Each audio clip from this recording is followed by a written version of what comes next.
السلام عليكم ورحمة الله وبركاته. أهلا بيكم في أول حلقة بودكاست من برنامجنا، برنامج أعرف كليتك.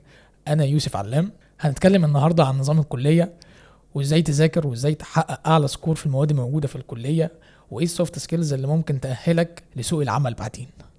وانا محمد حسام من قلب سوق العمل وبقول لك ما تجيش.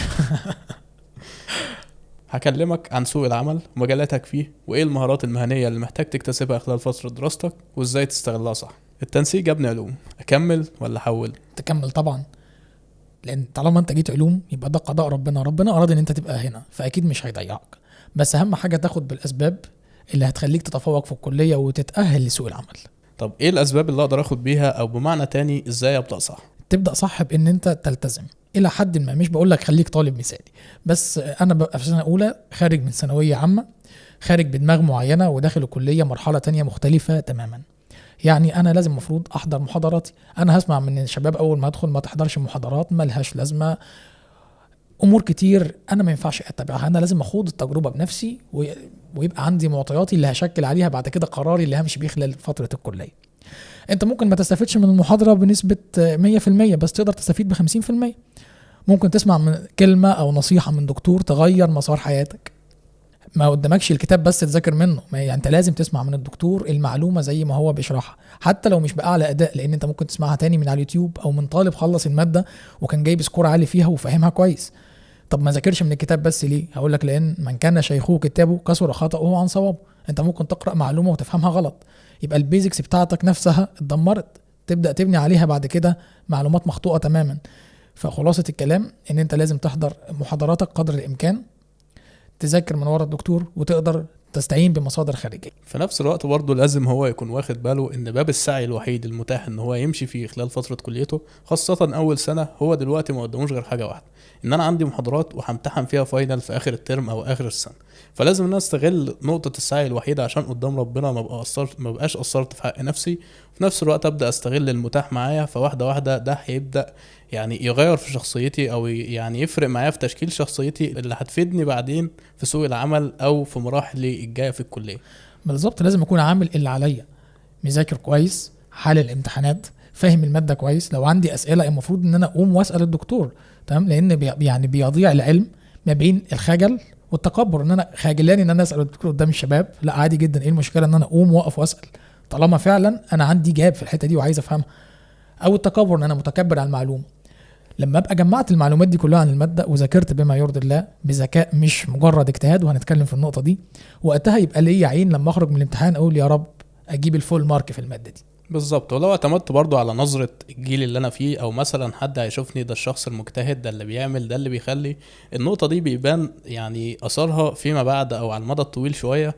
انا لما ببقى اجتهدت خلال اول 4 سنين او ال4 سنين بتوع الكلية بتوعي، اجتهدت خلال ال4 سنين، عملت اللي عليها بقدر الامكان، استفدت حاجات واكتسبت مهارات انا مش واخد بالي ان انا اكتسبتها، ولكن هي هتبان معايا في سوق العمل. هبدأ الاقي ان اللي اهمل واللي نظر لنظرة الناس اكتر، او لنظرة جيله او طبيعة جيله، هو اللي خسر كتير. بس هو اكتشف بعدين ان هو خسر كتير. لما بيجي يعوض ده بياخد منه وقت، ممكن بيحس احيانا ان هو اقل من شخص اجتهد او اقل من شخص عمل اللي عليه. فانت يعني بيبقى انسب حاجة ان انت تكون شخص وسط، لا يعني تضيقها على نفسك قوي ولا تفك الدنيا قوي، اللي هو ممكن في اخر الترم كده تشوف هتعمل ايه عشان تعرف تدخل الامتحان تجيب سكور عالي. حتى لو جبت سكور عالي، السكور العالي هو مش مقياس ان انت شخص اجتهد، شخص اكتسبت كل المعلومات وكل المستويات الشخصية اللي كنت تقدر تكتسبها خلال دراستك في المادة نفسها. وسؤال انا يعني بتسأله من اصدقائنا الناس الجميلة اللي هم الجداد او فيما مضى يعني، وانا دايما كان اجابتي واحدة ما بتتغيرش، وهي هو انت ذاكرت وجبت يعني درجات عالية ازاي، او جبت زي امتيازات في كل المواد، او ازاي قدرت تكون مثلا مرتب او اول دفعة او اول قسم. هو ما ينفعش اسأل شخص ازاي عمل ده. وانا قلت الاجابة دي كم مرة، وهي ليه لان كل انسان فينا عنده معطياته وظروف حياته ومستوى ذكائه. قد يكون انا مستوى ذكائي قليل فبذاكر كتير، او مستوى ذكائي عالي فبذاكر قليل. فاذا ساعات المذاكره عندي مش مقياس ان انا اقول لك بذاكر 6 ساعات يبقى انت لو ذاكرت 6 ساعات زيي هتبقى لا، مستحيل. كل واحد فينا عنده معطياته. يعني قد يكون طريق نجاح ليا بالمعطيات بتاعتي بظروفي، انت لو تبعته تفشل فيه. ليه؟ لان معطياتك مختلفه، تفكيرك مختلف، تمام. الامور اللي في حياتك مختلفه، هندلتك للوقت غير هندلتي للوقت، مستوى ذكائك ممكن يكون اعلى مني، فانت تكون يعني اخدت مثلا 6 ساعات بتذاكر فيهم، في حينك ممكن تذاكر في ساعتين او في 3 بس. خليني برضو اتكلم في نقطة عشان ما يستغلوش الكلمة دي غلط. مشكلة الناس بتدخل علوم يقول لك انا مميز دونا عن اي حد داخل معايا في الدفعة، يعني انا خلاص انا الشخص المميز اللي هتعين معيد، او انا الشخص المميز اللي ربنا كاتب لي نصيب مش كاتبه لاي حد داخل معايا في الكلية. خليني اقول لك ان 90% من الطلبة اللي داخلة معاك في اول سنة دول بيكونوا يعني الدنيا جابتهم علوم، يعني هو حظهم ان اتكتب لهم علوم، هو ما كانش يعرف علوم، ما كانش يسمع عن علوم. 90% دول خلينا اقول لك ان في 10% منهم مستقبلهم مش هيبقى في علوم انسب حاجه.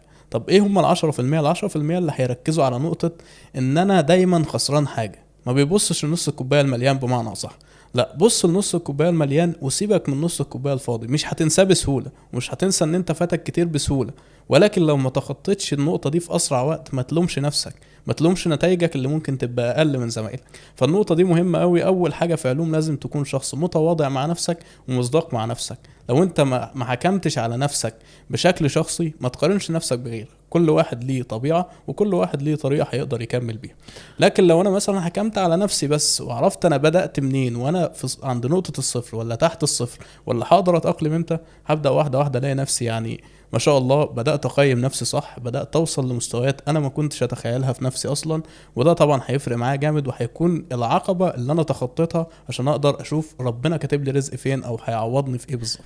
انا علشان ابدا انفذ الكلام اللي بتتكلم فيه، انا لازم اولا احدد لنفسي هدف. انا داخل الكليه، انا عايز اتخرج لسوق العمل، عندي محتوى علمي وعندي مهارات مؤهلاني لكده، ولا انا واخد فتره الكليه اللي هي زي ما تيجي وانا كان نفسي ادخل طب او كان نفسي ادخل هندسه وجالي علوم، فيلا ايه خدها زي ما تمشي، المواد الشيتات ذاكر شيتات وذاكر امتحانات سابقه وادخل عدي في الماده وخلاص.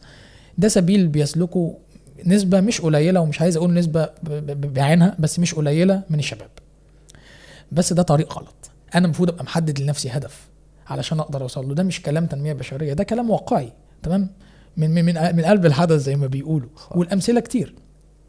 انا داخل قدامي عامل حسابي ان انا اتعلم اخد المحتوى العلمي بتاع الكليه علشان اشتغل في شركه معينه او في مركز بحثي معين. اذا انا لازم اهتم بموادي. انا واخد ماده، تعالى ناخد ماده زي عضويه، بما ان الكل عارف ماده عضويه. هو انا المفروض ادخل اذاكر المحتوى الموجود بس واجيب فيه امتياز وبعد كده اتخرج؟ طيب افرض انا ذاكرت عضويه، ذاكرت حاجه بسيطه كده اللي هو اللي هيأهلني لان انا اجيب امتياز في الماده، زي ما الناس بقى بتقول لك ذاكرت شيت او ذاكرت امتحانات سابقه وجبت 195 في الماده واتخرجت من الكليه. وقبل ما اتخرج اصلا لما اجي اخد المواد المترتبه عليها زي الفتيه واروماتيه وما الى ذلك، هلاقي نفسي ابيض يا ورد. ليه؟ البيزكس بتاعتها اصلا انا ما ذاكرتهاش كويس، تمام؟ فكده كل المحتوى اللي جاي متدمر. انا اتخرجت من الكليه وبقدم في شركه، وليكن شركه هقول لك لوكال مش انترناشونال، قايمه على العضويه، هيبقى وضع ايه في الانترفيو؟ ولا انت ايه رايك؟ اكيد طبعا. وانا على المستوى الشخصي يعني كنت احيانا بتفاجئ في بعض الانترفيوهات رغم ان انا ببقى محضر لها كويس، الا اني بتفاجئ مثلا بسؤال في معلومه في ماده انا اخر حاجه كنت اتوقع اتسال فيها. وليكن مثلا الاقيه بيسالني في سؤال تبع الكيمياء الفيزيائيه، في سؤال مثلا انا ما كنتش متخيله، بس الى حد ما عشان ذاكرت وقتها او عشان كان عندي معلومه وقتها قدرت اوصل لاجابه على الاقل خالص ترضي اللي قدامي. مش شرط تكون الاجابه البروفيشنال، ولكن ترضي اللي قدامي حتى، وان ربنا يوفقني في الانترفيو.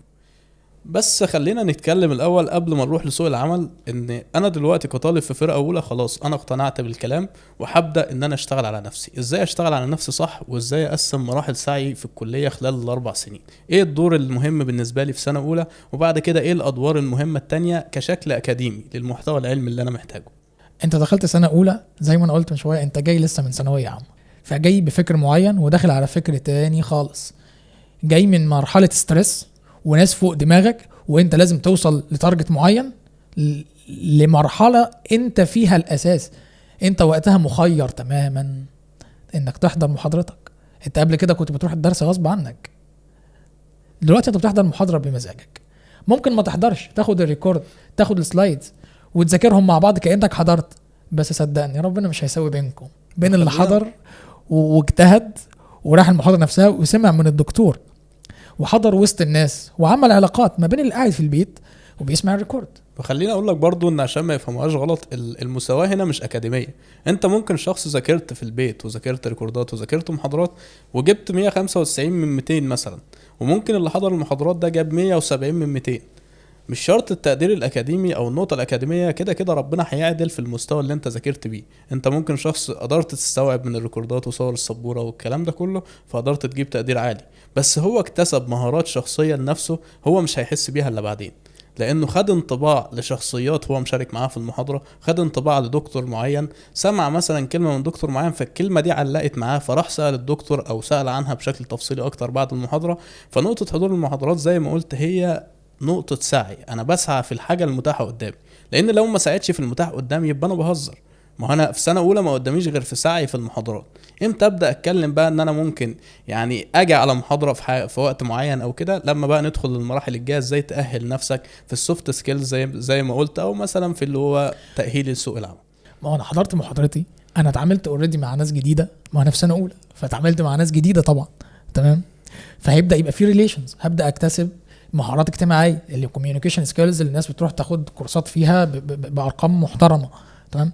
انا اتعاملت مع الناس، نزلت الكليه، ممكن الدكتور يكون حد يعني متعاون جدا فانا اتعرفت على الدكتور، تمام. هتعرفت عليه ليه؟ ما هو انا هكتسب منه مهارات، انا بعمل علاقات لان انا في سنه اولى لسه، فلازم اعمل ريليشنز كويسه حواليا لان دي اللي انا هستفيد منها. لان الكليه في اي مكان في الدوله، الكليه بتبقى مجمعه ناس يعني زي ما بنقول كده من اعراق مختلفه او من بلاد مختلفه، فكل واحد جاي بثقافته.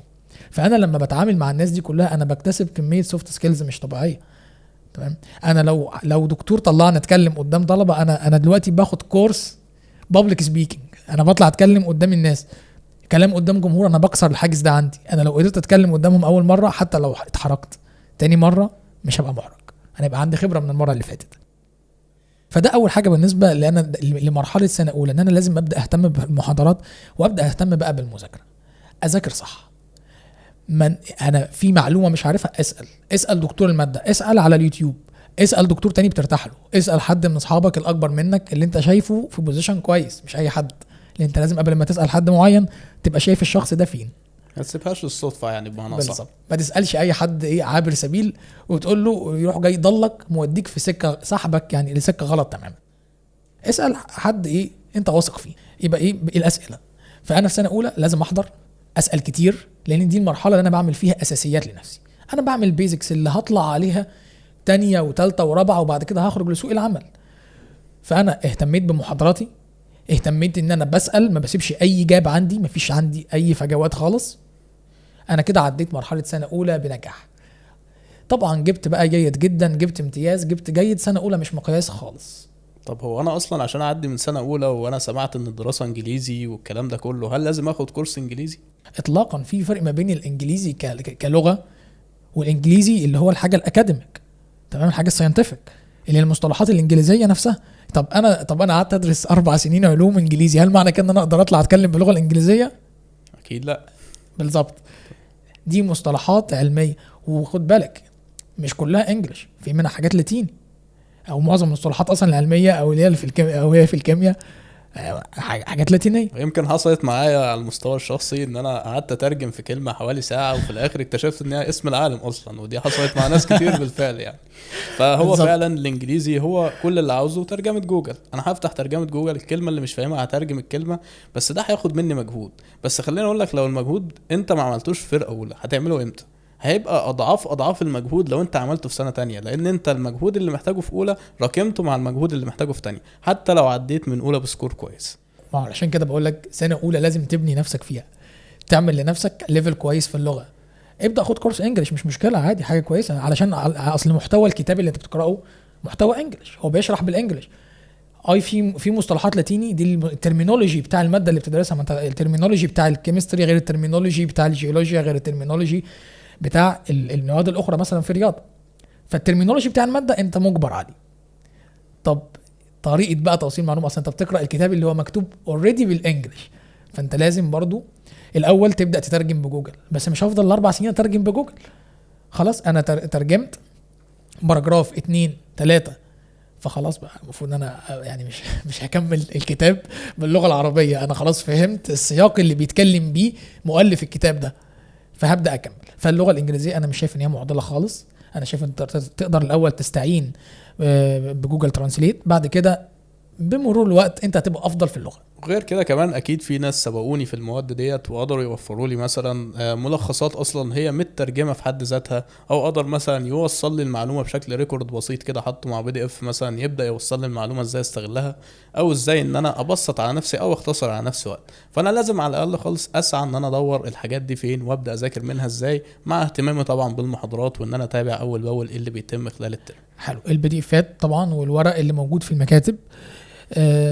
انا مش بنصح بيه كله، ولكن انت يعني قبل ما تقرا لحد اعرف مين ده، خده عامل مساعد بمعنى اصح، خده ما يبقاش اعتمادك واعرف الاساسي. انت بتقرا لمين. بالظبط. في معلومات كتير مخطوطه، انت ممكن تطلع بالPDF ده يعني ما تاخدش حاجه مسلمه، يعني ما فيش حاجه مقدسه، اقرا انت وشوف، يمكن في معلومات غلط وفي معلومات صحيحه، في PDFات محترمه جدا وفي PDFات رايحه في 60 ده، هتقراها من هنا تجيب صفر في الماده بعدين.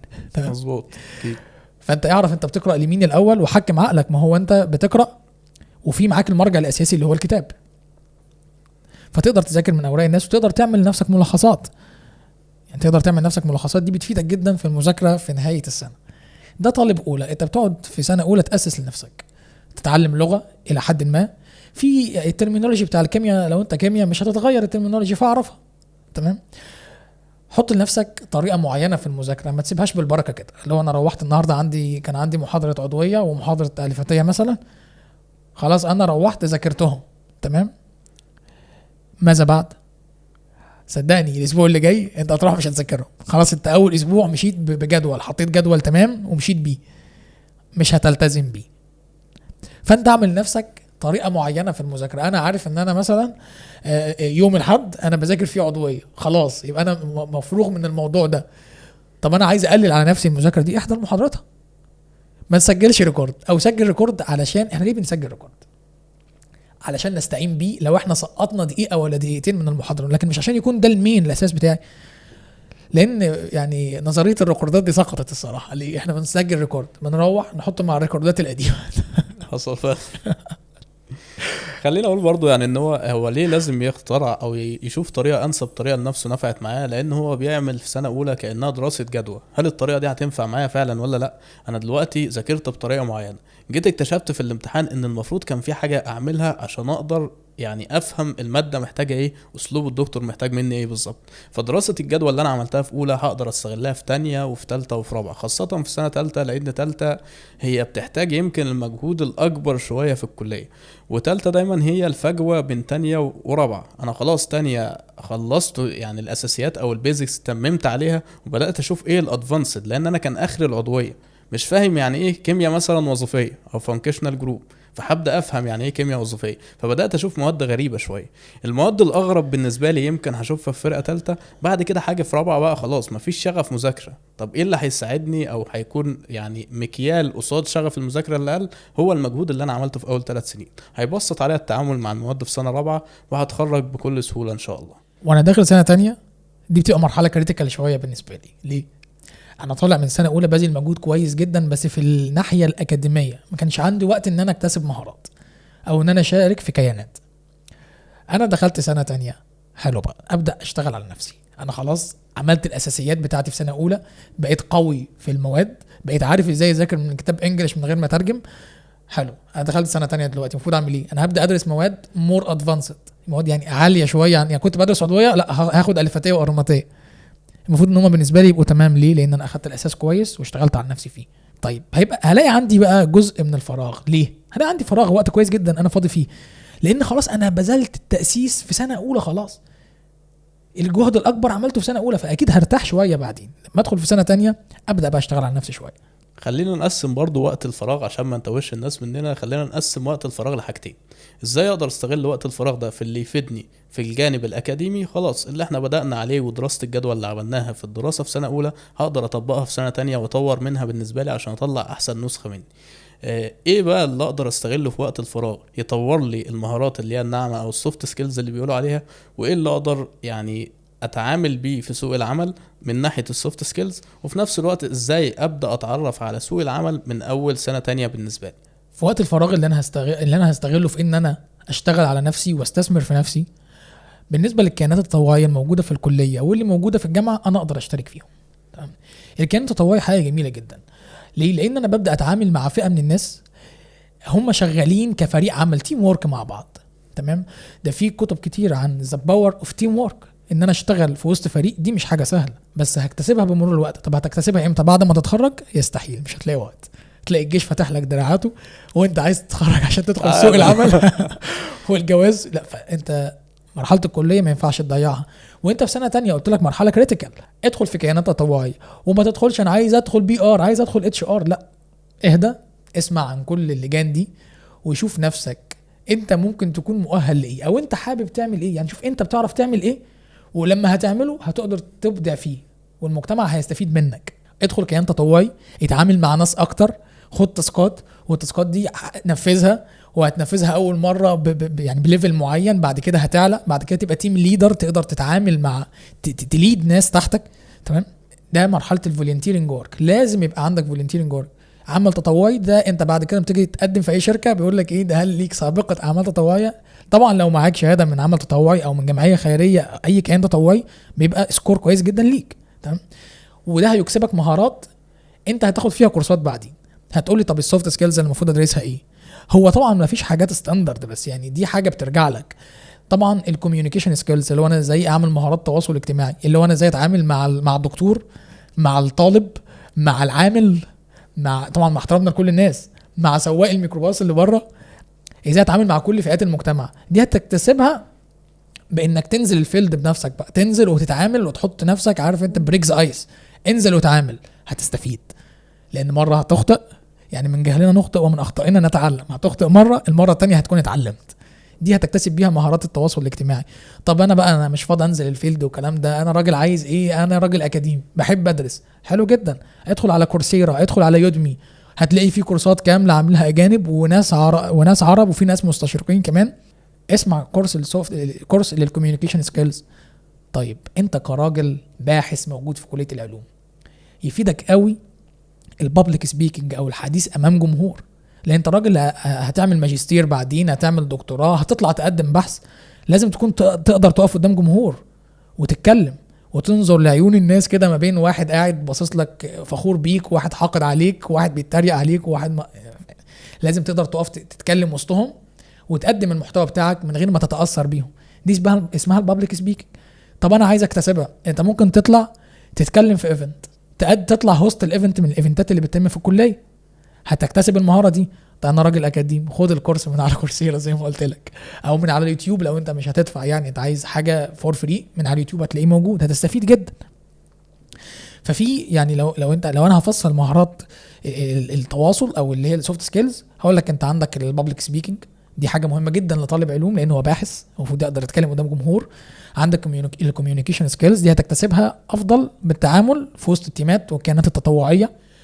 وفي بقى مهارات تانية انت بتتخصص فيها، تقدر تشتغل بيها بعدين، زي البابليك ريليشنز، او ان انت تقدر تعمل علاقات عامه. دي تفيدك جدا بقى في سوق العمل.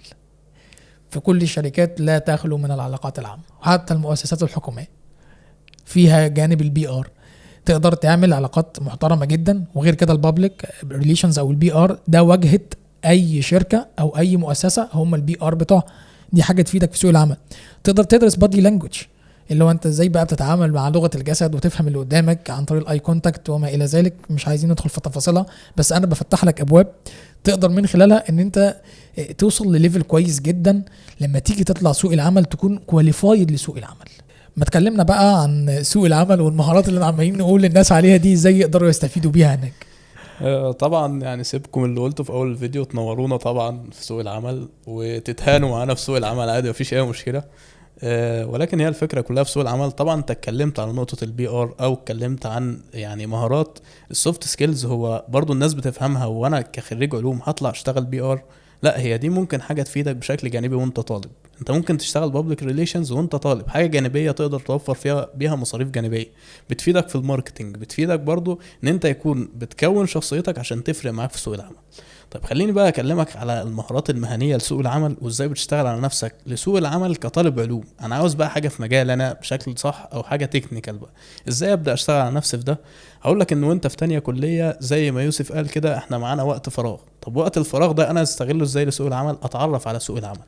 انا كل اللي اعرفه عن سوق العمل كطالب علوم بيبقى في الغالب التحاليل الطبيه، وهتكلم على التحاليل الطبيه في نقطه معينه كده، لان دي نقطه سلبيه مع اغلب الناس. طيب انا لازم في اول سنه او تاني سنه بالنسبه لي ابدا اتعرف عن مجالاتي في سوق العمل، في مجال ايه وايه وايه وايه، واجي في الصيف بتاع سنه تانية والصيف بتاع سنه تالتة انزل تدريب صيفي، لان كده كده في تدريب صيفي اجباري لازم اخده عشان اتخرج من الكليه.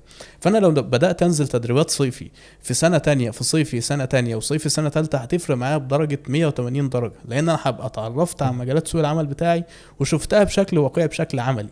يبقى انا عرفت الجزء النظري اللي انا بتعلمه فادني بايه بالظبط في سوق العمل، ازاي بطبقه بشكل عملي، ازاي الحاجات اللي صعبه اتخيلها بشكل نظري وصلت معايا بشكل عملي، انها خلاص بقيت بروفيشنال فيها ان شاء الله، وابدا ادي بشكل احسن واحسن في الانترفيوهات.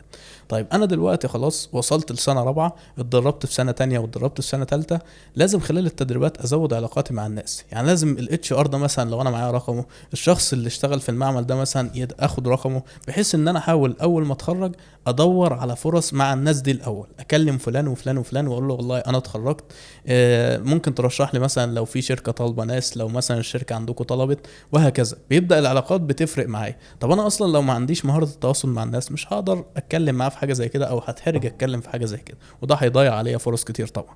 طيب في نفس الوقت برضو انا اتدربت في اماكن كتير ورحت مناطق صناعيه مختلفه. طب لازم برضو ان انا كده عرفت ممكن اروح شركات معينه بشكل شخصي، انزل كده لحد الشركه واقول لهم ان انا عاوز اقدم مثلا وظيفه كيميائي، تمام، وبعد كده اشوف ايه المتاح، ولو هعمل انترفيو او يحددوا لي ميعاد انترفيو وهكذا. طيب خليني بقى اتكلم عن سوق العمل بالنسبه للعلوم بشكل عام. اولا التحاليل الطبيه، في ناس بتقول التحاليل الطبيه اولا لا هعمل منها فلوس، ولا مثلا يا عم تحاليل طبيه ايه، انا داخل علوم عشان اعمل الحاجه اللي محدش عملها. طب ما تركز على الروتين. هو الروتين زعلك في حاجه؟ هو كل الناس اللي في الروتين مش لاقيه فلوس؟ كل الناس اللي في المجال مش لاقيه فلوس؟ لا، انت ابدا على نفسك بدري. ممكن مثلا لو انت اتدربت بما فيه الكفايه في تانية وتالتة، ممكن تشوف شغل جانبي، تشتغل في معمل تحاليل، تحاول بقدر الامكان يعني ان انت تكتسب المهاره بدري، بحيث لما تطلع او متخرج من كليه علوم خلاص انا معايا خبره في شغلانه كذا، ذاكرت على نفسي اكاديمي واشتغلت عملي وحاولت اتدرب عملي في المجال، فقدرت انا عارف مزايا المجال وعيوب المجال، اقدر استغل المزايا بتاعته لحد ما اوصل لاقصى حاجه انا اقدر اوصل لها في المجال، فاكون مميز في مجالي. طيب في برضه بعد التحاليل الطبيه البحث العلمي، ناس كتير من الكليه بيلاقوا مثلا ده فلان ده تقديره جيد جدا او جيد. طب اللي جيد جدا او جيد ده مكمل في الكليه ازاي؟ ده انا شايفه بيعمل بحث علمي، ده انا شايفه مثلا متابع مع دكتور فلان ومتابع مع دكتور فلان ورايح مثلا مؤتمرات في المكان الفلاني وهكذا. يبقى الشخص ده عرف وجهته بدري، لما اتعرف على سوق العمل بدري عرف وجهته بدري، فبدأ يكمل في البحث العلمي ويطور من نفسه فيه واحدة واحدة. طيب بالمجال بقى اللي محدش الى حد ما يعني عارفه او مخفي عن الناس شوية، خريج علوم سواء بقى قسم كيمياء او الاقسام المزدوجه او ايا كان بشكل عام، في الشركات كلها سواء شركات اغذيه، شركات ادويه، معالجه الميه، بكل اختلاف الصناعات، الاسمده والكيماويات، لازم بيكون فيها خريج كليه علوم. حتى الفيزيائي لازم بيكون فيه خريج كليه علوم في الشركات ديت، لانه هو بيبقى بمسمى ان هو مثلا وليكن رقابة جودة أو كواليتي كنترول، التحكم في جودة المنتج. ما هو إيه اللي بيخليه للمنتج كل ما بيتصنع مرة في التانية في التالتة بيطلع بنفس الجودة؟ ما هو رقابة الجودة، لأن أنا متابع الستاندرد اللي أنا ماشي عليها عشان أقدر أكمل بيها لحد الآخر وأطلع منتج ثابت في الجودة. طيب في برضو حاجة اسمها ال R&D أو Research and Development، البحث والتطوير. لازم المنتج اللي عندي ده لو أنا عاوز أطوره، عاوز مثلا أطلع حاجة بفليفر مختلف أو بطعم مختلف، عاوز أجرب الطعم ده لأول مرة، ما هو الطعم ده عبارة عن كيمياء، تمام، وكلها مركبات كيميائيه، فلازم بشتغل واكون الاول او اعمل تشغيله صغيره كده، اصنع تشغيله صغيره، لو نجحت اقدر اصنعها بسكيل كبير. فالريسيرش والديفلوبمنت ده طبعا مجال كبير جدا بالنسبه لخريج علوم، لانه بيشتغل كل شغله كيمياء.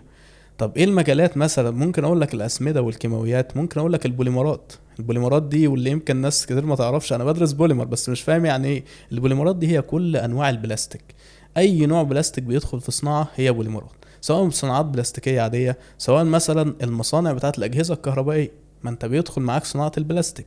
طب برضو مصانع الاجهزه الكهربائيه، ما انت بيدخل معاك نقطه الطلاء الكهربي، انت درست الطلاء الكهربي، يبقى انت لازم يكون في كيميائي في المصنع خاص بالطلاء الكهربي، وهكذا. ممكن البوزيشن مثلا بتاع البرودكشن او الانتاج.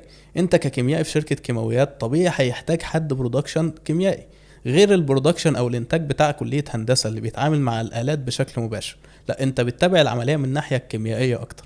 فدي عندك مثلا كواليتي كنترول اللي هي رقابه الجوده، عندك الريسيرش اند ديفلوبمنت، عندك الانتاج مثلا برودكشن، عندك كيمياء المعمل نفسه اللي هو يعتبر من ضمن رقابه الجوده. لو انت كيميائي معمل بتتعامل مع اجهزه كتير، اهمهم جهاز اليو في، جهاز الاتش بي ال سي، عندك برضو جهاز البي اتش ازاي تقيس حموضيه المحلول وكده وتقدر تعدل عليه ازاي وهكذا. كل ده شغلك ككيميائي في مصنع. الشغل متاح بشكل كبير، متاح بشكل كبير. طب هل الاجر اللي انت هتاخده مقابل البوزيشنز كتير اللي موجوده في الشركه دي، هل الاجر ده كافي؟ ممكن اضحك عليك واقول لك ان انت بقى يعني ممكن حتى لو بدأت بحاجة صغيرة توصل بقى لحاجة كبيرة والكلام ده كله، ولكن هكلمك بشكل واقعي. انا دلوقتي خريج، اتدربت ماشي في اماكن وكل حاجة، بس التدريب ما خلاش عليا مسؤولية. يعني لما واحد متدرب غير واحد شغال، الواحد اللي شغال ده اي نتيجة بيقولها، اي حاجة، اي تحليل بيعمله ده عليه مسؤولية فيه. فانت كده كده لازم في بدايتك انت خلصت مراحلك الأكاديمية كلها، فلازم دلوقتي تبقى مؤهل في المرحلة العملية. طب المرحلة العملية دي هشتغل على نفسي فيها ازاي؟ خلاص ابدأ يعني ممكن ارتضي بأقل اجر، يعني بس برضو ما يبقاش قليل قوي.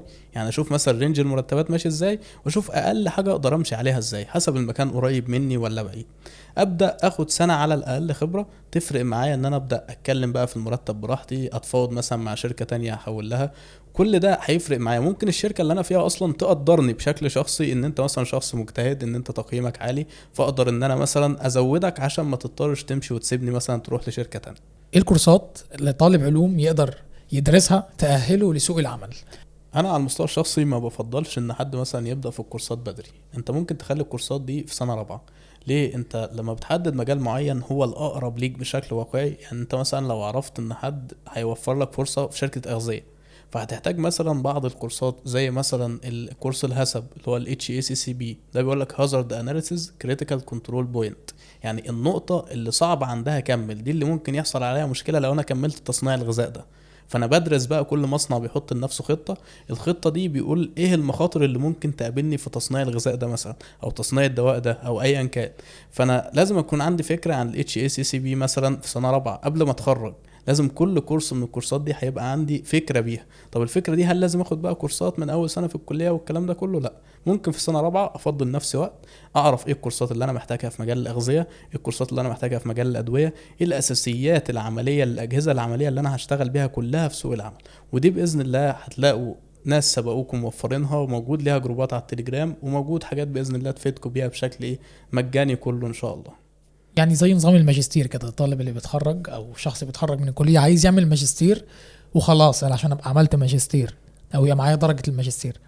فلو مشينا بنفس مبدأك، ومبدأ كويس جدا، لا لما اشتغل الاول في شركه، يمكن انا اشتغل في، انا اعمل ماستر في العضويه وانا اشتغل في شركه كل شغلهم من اورجانيك، بالظبط، يبقى يبقى انا انا كده ضيعت وقتي. بالظبط، يبقى كده الماستر ما عادش ليه لازمه، وهضطر اسجل تمهيدي ان اورجانيك واخد ماستر تاني في الان اورجانيك، يبقى انا ضيعت وقت وفلوس.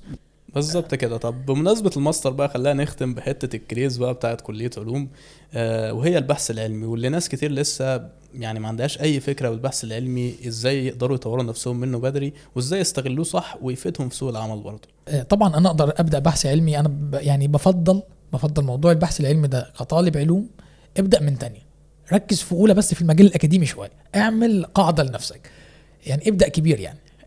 تمام، ابدا بقى من تانية لما يبدا قدامك شويه وقت فراغ كده، وبقيت فاهم الدنيا ماشيه ازاي، وبقيت عارف يعني تمانج الوقت بتاعك، خلاص هندلت وقتك وعرفت وقت فراغك امتى، ابدا بحث علمي. هتبدا بحث علمي ازاي مع نفسك؟ لا، لازم حد يوجهك، لازم مشرف ليك. طب الدكاتره زي ما في ناس اجريسيف وما تعرفش تتكلم معاها، لا في ناس محترمين جدا، وعلوم المنوفيه بالذات مشهوره ان الدكاتره قريبين من الناس. فانت شوف بترتاح لمين، حتى لو خارج تخصصك خالص، وهيوجهك ازاي ابدا بحث علمي، هيقول لك ازاي تبدا. طبعا في اساسيات لا نحيد عنها كلنا، طالب علوم اللي هيبدا بحث واللي مش هيبدا بحث لازم يعملها، وهي ايه؟ مايكروسوفت اوفيس، كورس الام او اس. ما انت لازم تبقى معاك المايكروسوفت اوفيس، لازم تكون بتعرف تشتغل على الوورد علشان تكتب البحث بتاعك اصلا، لازم تكون بتعرف تشتغل على الاكسل عشان تعمل الجرافس بتاعت البحث، اي جراف اي دياجرام هتعمله على الاكسل، لازم تكون دارس باوربوينت علشان تقدر تقدم البحث بتاعك. انت خلصت البحث على الوورد وعملت الجرافات بتاعتك وضفتها، على من الاكسل، ما انت عايز باوربوينت عشان تعمل السلايدز اللي هتقدم بيها البحث، البرزنتيشن نفسه. اذا كورس الام او اس ده حتما ولا بد ان انت كطالب في علوم تكون واخد ام او اس، وتكون مرحلتك فيه مش بروفيشنال بس كويسه الى حد ما. بعد كده تبدا تتعلم اساسيات البحث، ازاي اسرش اصلا. يعني موضوع ان ازاي تعمل سيرش ده لوحده كورس.